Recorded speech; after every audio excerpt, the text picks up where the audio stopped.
بسم اللہ الرحمن الرحیم صلی اللہ علیہ سیدنا محمد و آلہ الطاہرین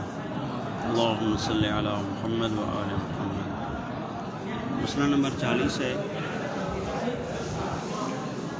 مسئلہ نمبر 40 میں اس کا عنوان یہ ہے کہ اگر جاری پانی کا کچھ حصہ نجاست کے پڑنے سے متغیر ہو جائے تو اس سے پہلے والا پانی اور اس سے آخر والا پانی اس کا کیا حکم ہے؟ آگاہ فرماتے ہیں کہ اگر جاری پانی کا کچھ حصہ متغیر ہو جائے تو اس کے پہلے والا حصہ یعنی وہ حصہ جو منبع سے ملا ہوا ہے، یعنی جو مادے سے ملا ہوا ہے، ایک یہ حصہ ہے، یہ حصہ پاک رہے گا کیونکہ یہ جو ہے منبع سے ملا ہوا ہے یا مادے سے ملا ہوا ہے تو اس میں رنگ و ذائقہ وغیرہ تبدیل نہیں ہوا تو یہ حصہ پاک رہے گا۔ باقی جو متغیر حصے کے بعد والا حصہ ہے وہ پاک رہے گا یا نہیں، تو آگاہ فرماتے ہیں کہ وہ والا حصہ یعنی آخری والا حصہ جو ہے وہ راکد پانی کے حکم میں ہے، اور راکد پانی کا پیچھے ہم نے حکم پڑھا ہے کہ اگر راکد پانی قلیل ہو تو ملاقات نجس سے نجس ہو جائے گا، اور اگر کثیر ہو تو رنگ ذائقہ تبدیل ہو تو نجس ہوگا، وإلا نجس نہیں ہوگا۔ مسئلہ واضح ہو گیا؟ یہ اس کا جو ہے اس مسئلے کا خلاصہ ہے۔ لیکن یہاں پہ جو آگا یہ ایک عبارت ایک جملہ ذکر کیا ہے، اس سے مراد یہ ہے کہ مثلا یہ پانی یہاں سے یہ بہہ رہا ہے، پانی جاری پانی کا ہم پڑھ رہے ہیں نا، تو یہاں سے منبع ملا ہوا ہے، اس منبع سے یہ پانی ادھر سے بہہ رہا ہے اور بیچ میں نجاست پڑ گئی ہے، لیکن نجاست بھی ایسے پڑے کہ اس پورے حصے کو اوپر سے نیچے تک کو نجس کر دے، کأنما ایک دیوار کھڑی کر دے۔ یعنی یہاں نجاست یہ مراد ہے، یہ نہیں کہ اوپر سے تھوڑا سا پانی نجس ہو گیا، نہیں، یہ یہاں پہ لفظ قطر آگاہ نے استعمال کیا، یہاں پہ قطر کا مراد علاقہ، یعنی یہ پورے کا پورا علاقہ اوپر سے نیچے تک نجس ہو جائے، کأنما یعنی ایسا کہ یہ اس پانی کا اس پانی سے اب کوئی واسطہ نہیں ہے، اگرچہ ملا ہوا ہے، ظاہر لیکن ملا ہوا ہے پانی، لیکن بیچ میں تغیر کی وجہ سے یہ پانی اس سے کا نمک کٹ گیا ہے، تو اس لیے آگاہ فرماتے ہیں کہ یہ پانی جو منبع سے ملا ہوا ہے یہ تو پاک ہوگا، لیکن یہ پانی جو ہے یہ پانی راکد پانی کے حکم میں ہے، یعنی اگر قلیل ہے تو نجس ہو جائے گا، اگر کثیر ہے تو رنگ و ذائقہ دیکھنا پڑے گا۔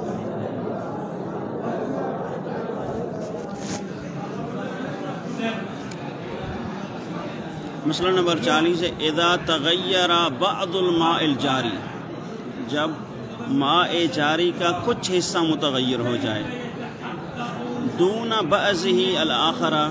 اس کے بعض حصے کے علاوہ، کچھ حصہ نجس ہے کچھ حصہ نجس نہیں ہے، مثلا یہ جاری پانی ہے، بیچ کا حصہ نجس ہو گیا، باقی نجس نہیں ہوا، باقی متغیر نہیں ہوا ہے، بس فالطرف السابق على موضع التغیر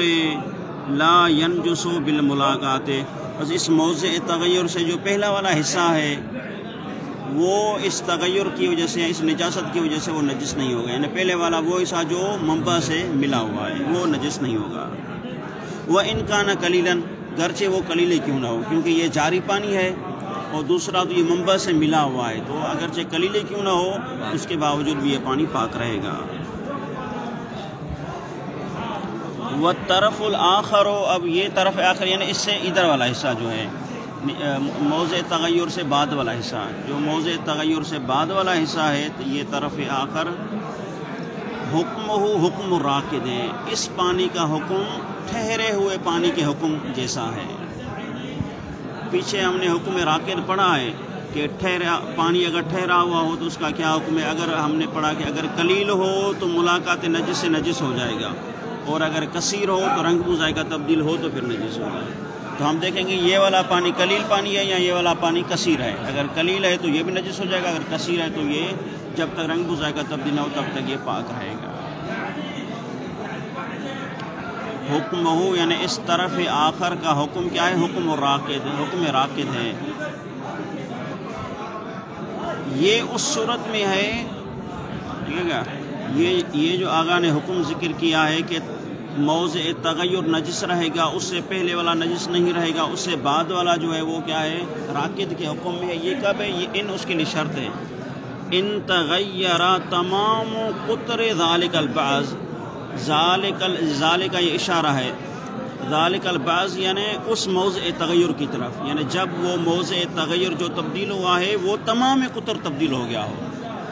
یعنی جو موضع تغیر ہوا ہے وہ اوپر سے نیچے بالکل تغیر ہو چکا ہو، تو پھر ہم اس پانی آخر والے پانی کو کے لیے الگ حکم لگائیں گے، پہلے والے پانی کے لیے الگ حکم لگائیں گے، یعنی ایسے سمجھیں کہ یہ الگ الگ پانی ہے۔ پہلے والا پانی چونکہ منبع سے ملا ہوا ہے تو چاہے قلیل کیوں نہ پاک رہے گا، بعد والے پانی کو دیکھیں گے کہ قلیل پانی ہے تو نجس ہو جائے گا، کثیر ہے تو پھر جب تک تغیر نہ آ جائے تب تک وہ پاک رہے گا۔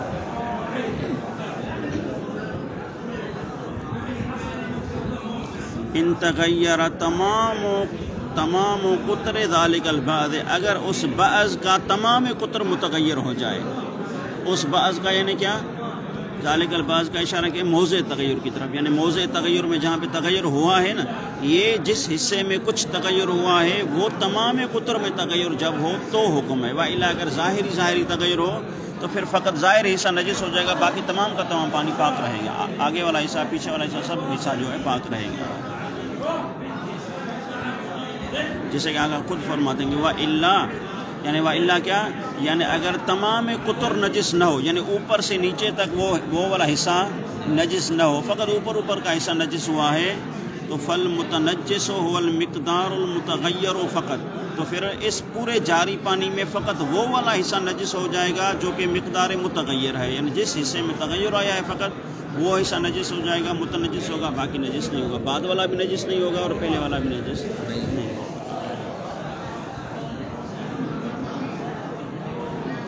صحیح ہے گا۔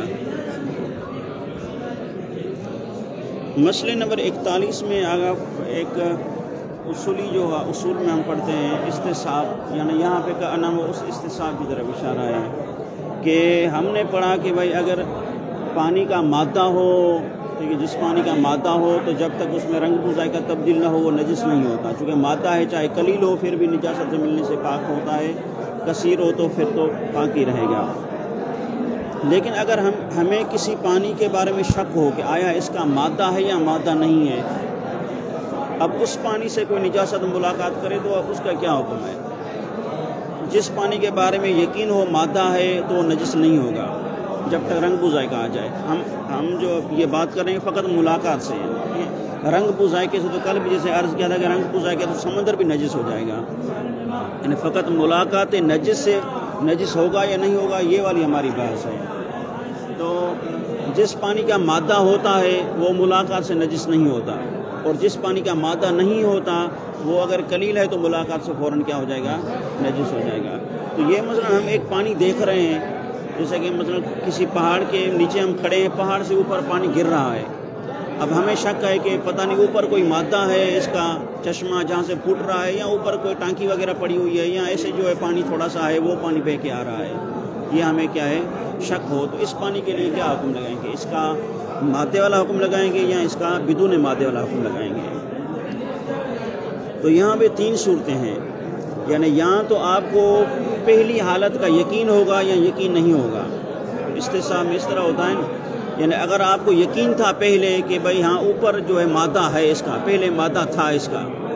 یعنی مثلا اگلے سال میں چڑھا تھا تو وہاں پہ پانی پھوٹ رہا تھا، یا مثلا کسی دوست نے بتایا ہے یقین والے شخص نے کہ بھائی اس کا اوپر مادہ ہے جہاں سے پانی مثلا برف ہے پگھل کے آ رہا ہے، یا وہاں سے چشمے سے پانی پھوٹ کے آ رہا ہے، تو اگر حالت سابقہ یقین ہو مادہ ہے تو ہم اس پانی کے لیے کیا حکم لگائیں گے؟ استصحاب بقائے مادہ، ہم کہیں گے کہ مادہ ابھی تک بھی باقی ہے اور یہ مادے سے پانی بہہ کے آ رہا ہے، واضح ہو گیا، تو یہ پانی ملاقات سے نجس نہیں ہوگا۔ لیکن اگر جو ہے حالت سابقہ ہمیں پتہ، ہمیں یقین ہو کہ اس کا مادہ نہیں ہے، یعنی پہلے یقین تھا کہ اس کا کوئی مادہ نہیں ہے، تو وہ جو پانی آئے گا اس کا ہم حکم لگائیں گے ملاقات سے فوراً کیا ہو جائے گا، نجس ہو جائے گا، اگر قلیل پانی ہو آ جائے گا۔ لیکن یہاں پہ جو آگا نے مسئلہ ذکر کیا ہے کہ جب ہمیں یقین ہو کہ اس کا پہلے مادہ نہیں ہے، یعنی جو پہلی والی صورت ہے، تو اس صورت میں ہم اس کی نجاست کا حکم لگائیں گے، یعنی گویا کہ تیسری صورت یہاں پہ ذکر نہیں ہے۔ دیکھیں مسئلہ نمبر 41 میں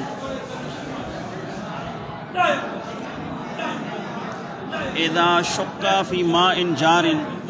اگر کسی بہتے ہوئے پانی میں شک پڑ جائے کہ ان لہو مادتن طبیعیتن کہ اس کے لیے مادہ طبیعی ہے ام لا یا مادہ طبیعی نہیں ہے، تو اس پانی کے لیے ہم کیا حکم لگائیں؟ آگا فرماتے کہ وَقَانَ قَلِيلًا، اور وہ پانی بھی قلیل ہو. اگر پانی کثیر ہو تو پھر تو کثیر کے حکم میں کثیر کا حکم اور جاری کا تقریباً ایک جیسا حکم ہوتا ہے. اور وہ پانی جو بہہ کے آ رہا ہے وہ پانی ہے بھی قلیل، تو اس پانی کے منبع ہونے یا نہ ہونے کے بارے میں ہمیں شک ہے، تو کیا حکم لگائیں گے؟ یحکم بنجاستہ بالملاقات، ہم اس پانی کی ملاقات سے فوراً جو ہے ملاقات سے ہم اس پانی کے نجس ہونے کا حکم لگائیں گے. جیسے ہی ملاقات ہوگی تو ہم اس کے نجس ہونے کا حکم لگائیں گے، لیکن کب؟ اس کے لیے قید ہے ما لم یکن مسبوقاً بوجودہا یعنی بے وجود مادہ، یعنی جب تک وجود مادہ والی پہلی والی حالت ثابت نہ ہو. اگر آپ کو پہلے یقین تھا کہ اس کا مادہ ہے تو پھر حتماً اس صورت میں کیا ہے وہ پانی پاک ہو جائے گا، اس لیے صاحب بقائے مادہ ہم جاری کریں گے. لیکن جب تک پہلی والی مادے والی حالت آپ کو معلوم نہ ہو تب تک جو ہے کیا ہے، چاہے آپ کو شک ہو اصلاً یا چاہے آپ کو اس کے مادے نہ ہونے کا پہلے علم تھا اور اب آپ شک میں پڑ گئے، تو ان دونوں صورتوں میں کیا ہو جائے گا، عدم مادہ جاری کر کے ہم کیا کریں گے، اس پانی کو نجس مانیں گے اگر وہ پانی قلیل ہو. واضح ہو رہا ہے مسئلہ؟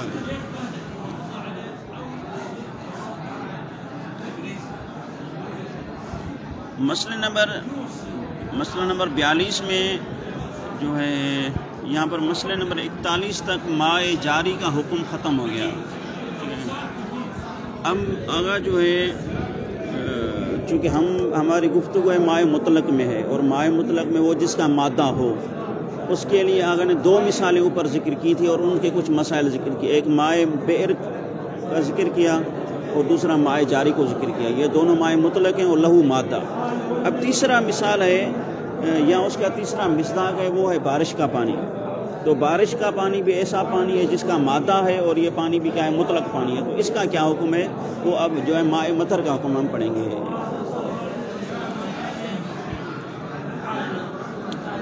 ماء المطر معتصم، بارش کا پانی کیا ہے، معتصم ہے. جیسے کہ ہم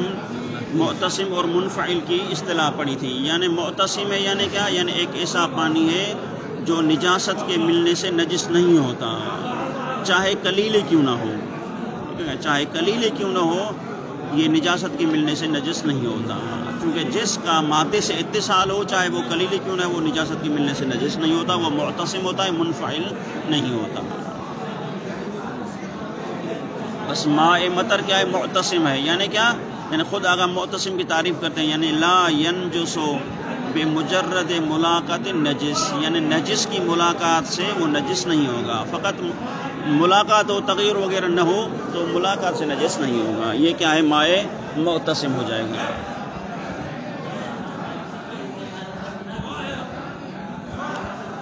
اب اس کی کچھ صورتیں ہیں آگے اگر وہ بیان کرتے ہیں، بسیط ہے انشاءاللہ، عبارت میں حل کرتے ہیں. ٹھیک ہے. اذا نزل علیہ، جب اس نجس پر، علیہ کی ضمیر جائے گی نجس پر، جب اس نجس پہ یہ بارش پڑے، اور ما لم یتغیر احد اوصاف الثلاثۃ علی النہج المتقدم، یعنی ماء مطر کب معتصم ہوگا، یہ جب ماء مطر کسی نجاست پہ پڑ رہا ہو اور اس میں تبدیلی بھی نہ ہو رہی ہو، یعنی کوئی متغیر بھی نہ ہو، تو اس کے باوجود یہ کیا ہے، ماء مطر پاک رہے گا. مثلا کوئی نجاست، نیچے کوئی برتن وغیرہ پڑا ہوا ہے، اس میں نجاست پڑی ہوئی ہے، یا زمین پہ نجاست پڑی ہوئی ہے، یا پانی نجس، مثلا گٹر کا پانی زمین پہ کھڑا ہوا ہے، اوپر بارش کا پانی اس پہ گر رہا ہو، تو اگر اس میں رنگ بو ذائقہ نہ ہو تو وہ پانی پاک ہو جائے گا. پہلے نجس تھا، اب کیا ہو جائے گا، پاک ہو جائے گا. اگر رنگ بو ذائقہ ہو تو جب تک رنگ بو ذائقہ ہے نجس ہوگا، ختم ہو جائے گا تو پاک ہو جائے گا.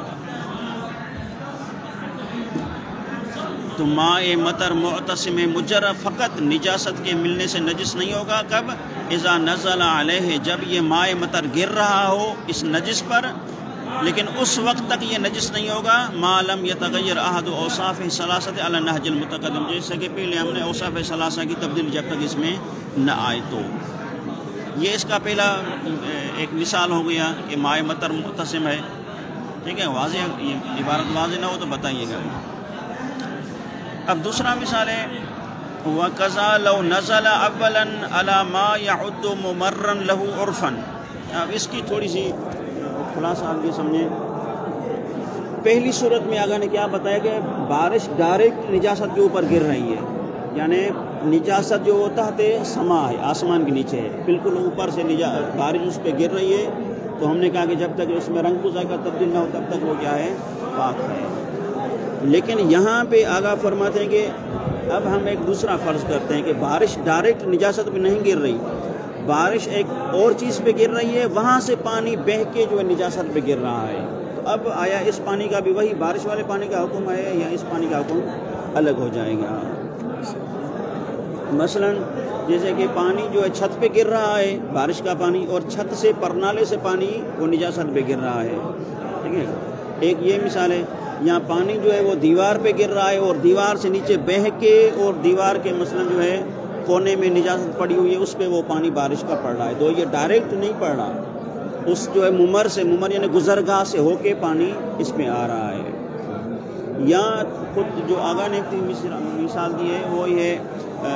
درخت کی مثال، یعنی درخت کے اوپر پانی پڑ رہا ہے اور پتوں سے ہوتا ہوا پانی نیچے نجاست پہ پڑے، تو آیا یہاں پر جو یہ پانی ممر سے ہو کر نجاست پہ پڑ رہا ہے، اس کا بھی وہی حکم ہے جو ہم نے پہلے ذکر کیا، یا اس کا حکم الگ ہو جائے گا؟ تو آگاہ فرماتے ہیں کہ اگر بارش درخت سے ہو کر آئے یا چھت سے ہو کر آئے یا دیوار سے یا کسی بھی چیز سے ہو کر آئے، اگر بارش اتنی تیز ہو کہ عرف میں کہا جائے کہ یہ بارش کا ممر ہے، یعنی بارش ہی ہے لیکن اس سے گزر کے آ رہی ہے، یعنی بارش اتنی ہو کہ عرف میں یہ کہا جائے کہ واقعی یہ بارش کا ہی پانی ہے، یعنی بارش کا تو ہوگا، یعنی خود بارش ہی ہے، جیسے کہ درخت کے اوپر اتنی تیز بارش ہو رہی ہے کہ وہ درخت سے نیچے بھی بارش جو ہے پانی ٹپک کے آ رہی ہے، کہتے ہیں کہ یہ بارش ہی ہے، ٹھیک ہے نا، یعنی یہ جاری پانی نہیں ہے، خود بارش کا ہی پانی ہے یا خود بارش ہی اس پہ آ رہی ہے۔ اگر عرف اس طرح کہے تو آگاہ فرماتے ہیں کہ اس کا حکم اوپر والا حکم ہو جائے گا، یعنی نجاست پہ فوراً پڑے گی، رنگ ہو جائے گا، جب تک تبدیل نہیں ہے تو وہ نجاست کیا ہو جائے گی، پاک ہو جائے گی، واضح ہے۔ لیکن اگر عرف اس کو ممر عرفی نہ کہے، یعنی عرف اس کو ممر نہ کہے، گزرگاہ نہ کہے، جیسے کہ بارش آہستہ آہستہ چل رہی ہے اور پانی جو ہے چھت پہ پڑ رہا ہے، چھت سے آہستہ آہستہ، مثلا جیسے کہ گھر کے اندر بھی کبھی کبھی پانی داخل ہو جاتا ہے، تو اندر وہاں پہ کوئی نجاست تھی اور اس کو وہ پانی لگ رہا ہے، تو وہ کہیں گے یہ ممر عرفی نہیں ہے، یعنی یہ عرفی گزرگاہ نہیں ہے، تو وہ پانی جو ہے اگرچہ بارش کا پانی ہے، اوپر سے بارش صحیح ہو کے آ رہا ہے، لیکن اس کے باوجود بھی نجاست کو جیسے لگے گا وہ پاک نہیں ہوگا، وہ نجاست پاک نہیں ہوگی، ٹھیک ہے گا، جب تک وہ کثیر ہو جائے یا اس کی اور تبدیل ہو جائے گی۔ واضح ہے مسئلہ، واضح ہو رہا ہے؟ اب دیکھیں عبارت اس کی،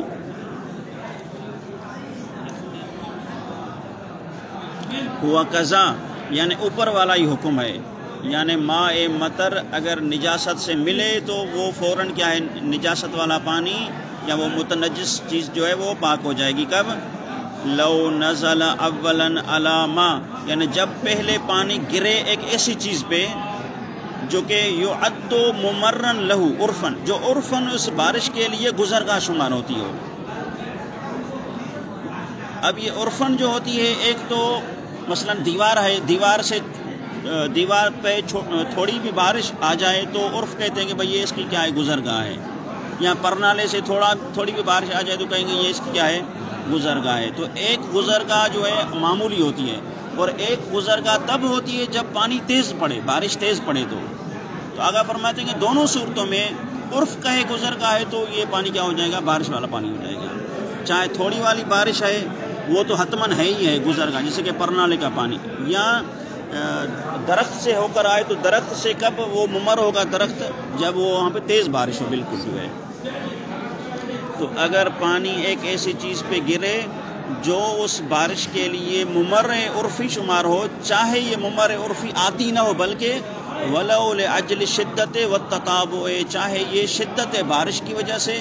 اور پے در پہ بارش کی وجہ سے اس کو ممر عرفی کہا جا رہا ہے۔ مثلا کا ورق شجر و نحوی، جیسے کہ درخت کے پتے یا اس طرح کی کوئی دوسری چیز ہو، آ جائے گا۔ تو اس کا حکم بھی آگاہ نے بتایا کہ قضا، اس کا حکم بھی اوپر والا ہی حکم ہے، یعنی یہ پانی جیسے ہی نجاست پہ پڑے گا یا متنجس پہ پڑے گا تو وہ متنجس پاک ہو جائے گا اگر اس میں رنگ بو ذائقہ نہ ہو تو۔ لیکن وَأَمَّا إِذَا نَزَلَ عَلَى مَا لَا يُعَدُّ مُمَرًّا، لیکن اگر بارش کا پانی ایک ایسی چیز پہ پڑے کہ جس کو عرف میں ممر نہیں کہا جا رہا، جیسے کہ پانی چھت سے جو ہے چھت میں سوراخ ہو گیا اور وہاں سے پانی گھر میں اندر آ رہا ہے، تو یہ ممر عرفی نہیں ہے، وہ یہ عرفی گزرگاہ پانی کی نہیں ہے، ٹھیک ہے۔ اور فَاسْتَقَرَّ عَلَيْهِ، اور اس پر وہ پانی کیا ہے ٹھہر جائے، یا او نزل منہ، یا وہاں سے پانی گر رہا ہو، ثم وقع علی النجس، پھر وہ پانی نجاست پہ پڑے تو کانا محکوما بالنجاست، تو اس پانی کو ہم محکوم بالنجاست، یعنی نجاست کا حکم لگائیں گے اس پانی پر۔ جیسے ہی وہ پانی نجاست سے ملاقات کرے گا تو وہ خود پانی بھی کیا ہے نجس ہو جائے گا، ٹھیک ہے گا۔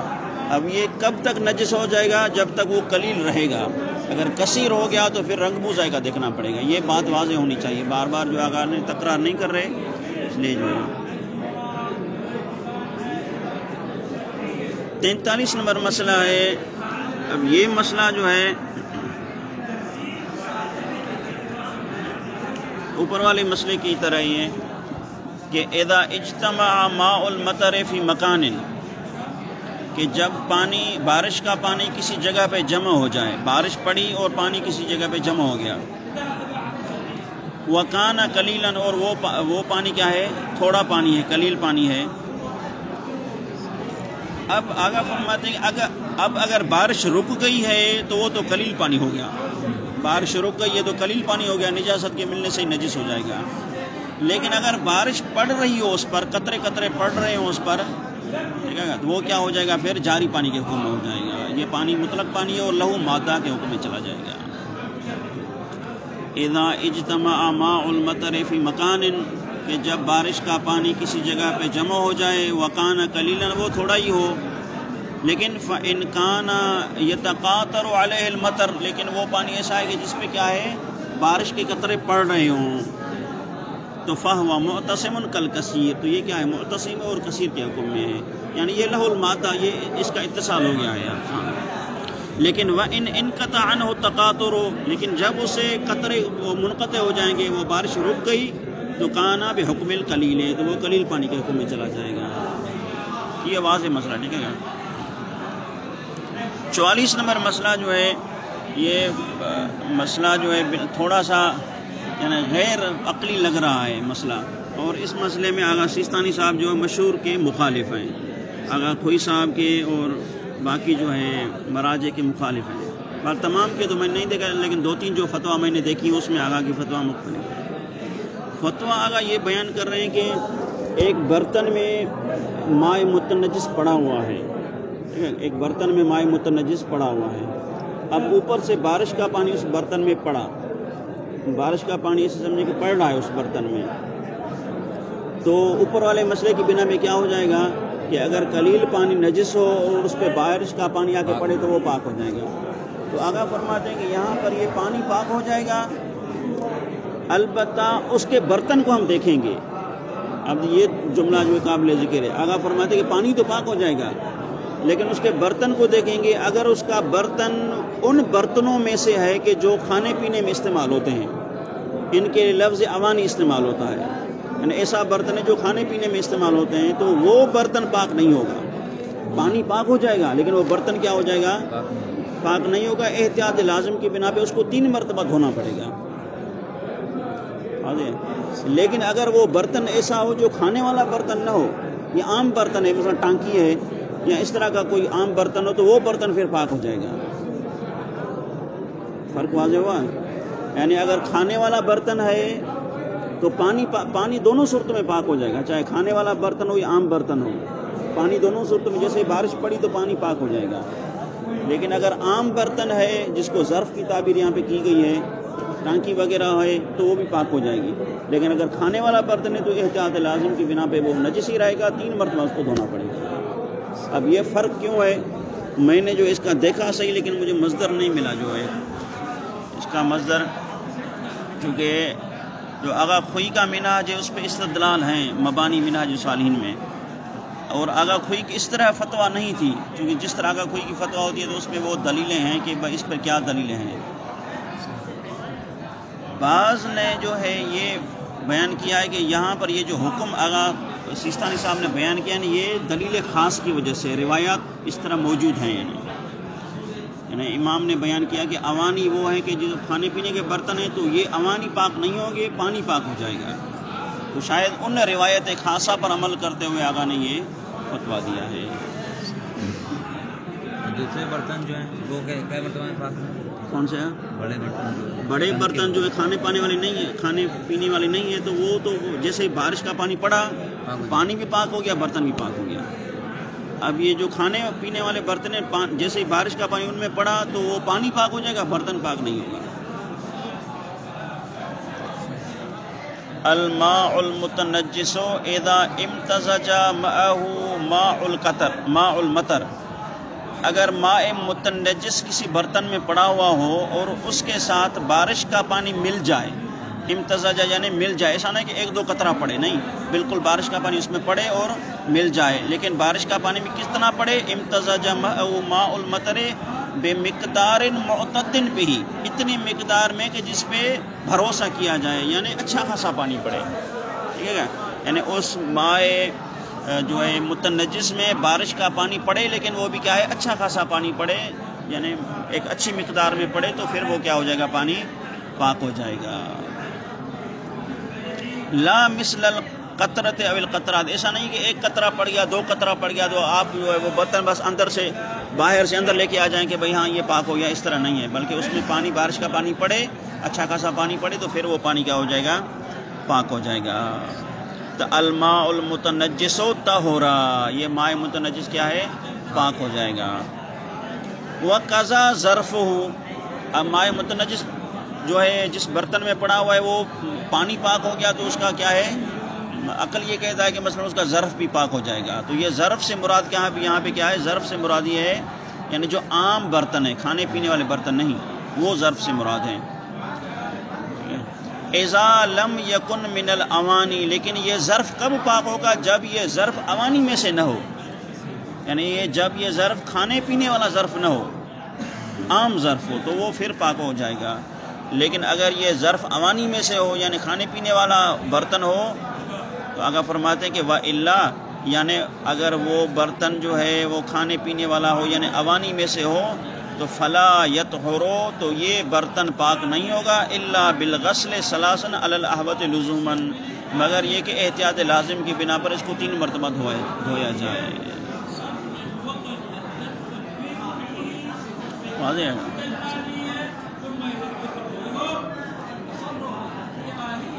اب یہاں پہ آغا کی جو توضیح مسائل ہے اس کے آخر میں اصطلاحیں لکھی ہوئی ہیں، وہاں پہ میں نے پڑھا کہ احتیاط لازم اور احتیاط واجب میں فرق ہے، یعنی از حیث عمل فرق نہیں ہے۔ احتیاط لازم پر بھی ہمارے پاس 2 اختیار ہیں، چاہے تو اس فتویٰ پہ عمل کریں، چاہے تو فل علم کی طرف رجوع کریں۔ احتیاط واجب پر بھی ہمارے پاس 2 ہی اختیار ہیں، دونوں میں از حیث عمل فرق نہیں ہے، لیکن از حیث مبنا فرق ہے، یعنی جہاں پہ مجتہد احتیاط واجب لگائے تو سمجھیں کہ اس کے پیچھے کوئی روایت یا آیت ہے، اور جہاں پہ احتیاط لازم لگائے تو اس کے پیچھے کوئی حکم عقلی ہے۔ تو یہاں سے مجھے یہ لگ رہا ہے کہ یہاں پر کوئی آگاہ کا یہ جو فتویٰ ہے کسی روایت کی وجہ سے نہیں ہے، کسی حکم عقلی کی وجہ سے، یعنی کوئی قاعدہ عقلی ہے یا کوئی اس طرح کوئی دلیل ہے۔ یہ تب پتہ چلے کہ جب آگاہ کی تقریرات ہوں ہمارے پاس، تو آگاہ کی تقریرات ہوں تو پھر پتہ چلے گا کہ اس میں کیا ہے۔ تو آگاہ کی تقریرات ہیں لیکن وہ اصول میں، فقہ میں نہیں ہے۔ آگاہ کوئی کی تقریباً 8 یا 9 جلدیں میں تقریرات ہیں جو آگاہ کے شاگردوں نے لکھی ہیں، جو بحث خارج پڑھا ہے اصول میں۔ اگر فقہ میں ہو جائے تو پتہ نہیں، مجھے نہیں معلوم، لیکن اگر ہوں تو یہ پھر دلیلیں پتہ چلیں گی کہ یہاں پر آگاہ نے کس دلیل سے تمسک کیا ہے۔ یہاں پہ کافی آگاہ صلی اللہ علیہ سیدنا محمد علیہ